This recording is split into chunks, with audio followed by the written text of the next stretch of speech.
राज्य में नकली सार बिकुले जीवे जेल एपरी उपमुख्यमंत्री केवी सिंह देव। तेज राज्य में नकली सार बिक्री को नहीं कृषि मंत्री तथा उपमुख्यमंत्री केवी सिंह देव देइछंती बयान। राज्य में केही भी जदि नकली सार बिकुथिबे तेबे सेमानंकु जेल जिबाकु पड़िबो। एने जिलापालंकु दिया जाइछि निर्देश।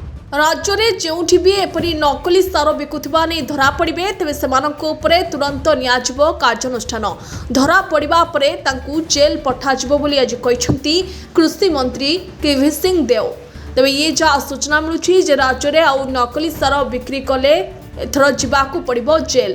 नकली सार बिक्री करबाकु नहीं कृषि मंत्री तथा उपमुख्यमंत्री केवी सिंह देव देइछंती बयान। बयान रे से कहिसंती जे राज्य में कोनोसी भी स्थान रे जदि केही भी नकली सार बिक्री करुथिबे तेबे तांकु जेल पठाजिबो। एने समस्त जिलापाल माननकु मध्य निर्देश दिया जाइछि।